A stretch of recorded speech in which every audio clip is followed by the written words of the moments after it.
What was it like being a punk in Ferry Hill in Durham? The general public of where we lived, I mean, it was a totally different culture. It was the workman's club culture. Men were men, women were women. Most people didn't like to stand out because they would be worried about what other people thought of them. A very close-knit community. Everyone knew what everyone was doing. So when we started to go out and do things with the band, obviously people would discuss it, and we did get chased or we did get a brick through our window, but nothing we couldn't handle.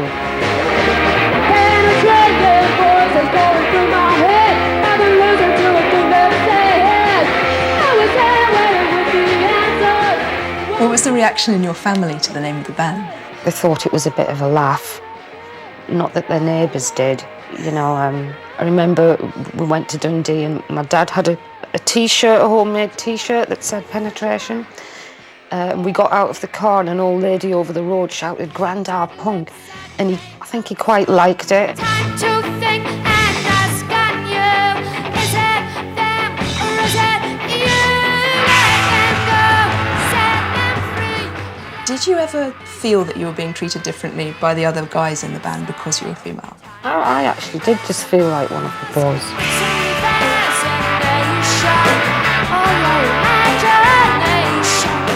What were your aspirations when you got into a punk band? What did you hope for? It was about doing something creatively new whilst operating almost outside of the system, if that's at all possible. And we did for a little while operate outside of the system. I wanna know.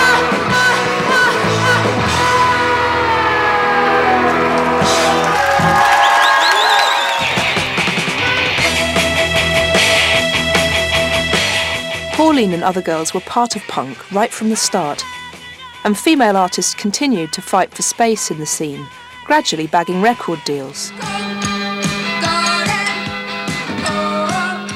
If Pauline found that changing attitudes in a small northern town was a big ask, you'd think that life as a punk in London might have been easier. But as one Londoner discovered, opposition was everywhere. You're a typical girl. You tried out being in a band with Sid Vicious, that didn't work. Then you find your musical soulmates. You terrify the boys. The skinheads want to physically hurt you. But you've got a vision, a manifesto in fact. And playing live is being on the front line. So you're going to have to be absolutely fearless.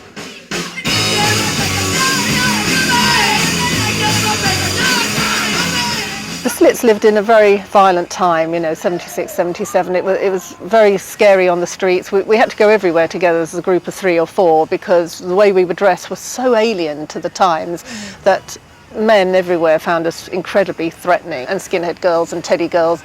We would be attacked physically, verbally. Ari got stabbed twice in the street. I mean, she was 15 years old. Yeah, we were often running for our lives. The infamous Slits, a much publicised all-girl band who've never actually made a record. Indeed, they've refused offers from several record labels. Undeterred by the violence, the Slits remained united. They didn't want to sell out. After all, punk was about doing things on their own terms. I had a vision, you know, we're going to change things for girls, we're going to change things for music. You know, we weren't just going and playing gigs, we're doing something very new. We were absolutely driven. We spend months and months discussing how should we stand on stage, because we don't want to stand how men stand, with our legs wide open, our guitar right down there, like we've got great big heavy bollocks hanging down or something. We even talked about not using breathy little girl voices, which a lot of women sang in back then. You know, I said always sing like you're shouting across a playground at a mate. And actually a girl's voice isn't that different to a boy's voice when you're going, "Oi, John!"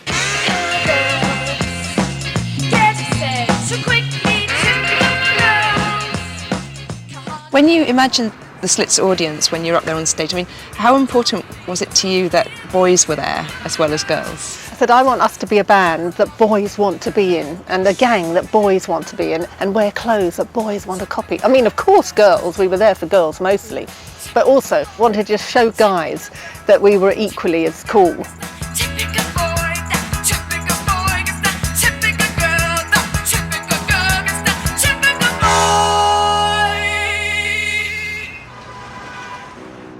If the Brits were driven, One girl who came out of the New York punk scene was a little bit more reticent. You may find yourself in a beautiful house. Growing up, Tina Weymouth always wanted to be a boy. However, she didn't particularly want to be in a band. It took her boyfriend, Chris Frantz, ages to persuade her to join Talking Heads. David Byrne made her audition 3 times. Nobody played the bass, so that was her job. She drove them to gigs, cut their hair, and gave them her last sandwich. However, what she describes as a sideline role quickly proved to be crucial. Which is on fire. On fire. So tell me a bit about your early meetings with the band, with Talking Heads. I mean, obviously you were in a relationship with Chris at that point. I was. It was Chris's idea to form this band. It took 2 years for me to enter into it. Why was that? I just thought that it was too difficult.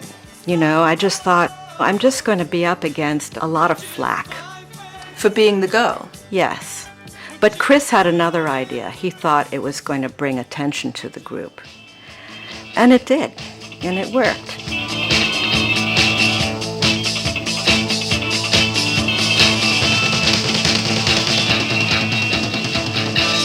Do you remember hearing from Chris what David thought about you joining the group?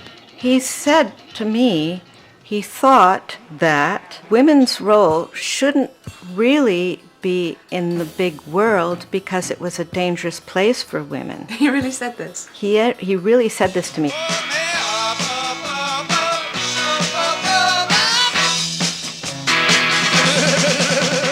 You had very short hair. Where Yes. did that look come from? Well, that came from David. One day he said, you know, I think it'll make your eyes look bigger if you have short hair. So I said, okay. I thought, well, if it pleases him.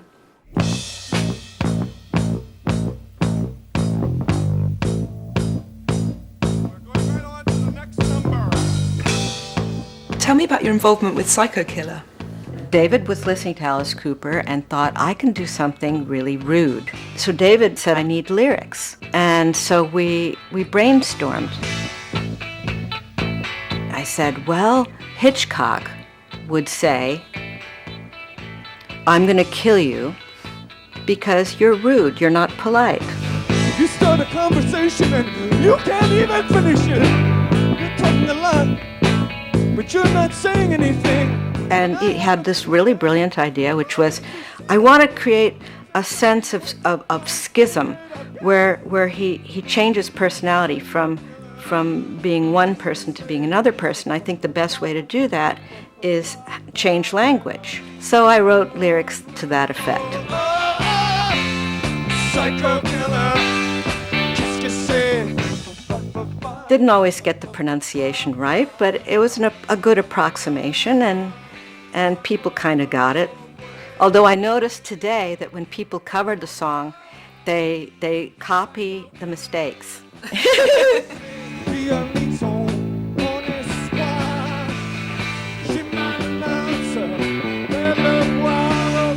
Kim Gordon from Sonic Youth posited this idea that women are drawn to the bass because it's a naturally nurturing role.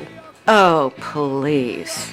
I don't think it has anything to do with gender, and it's one of the reasons I've always eschewed answering feminist questions. It's so loaded.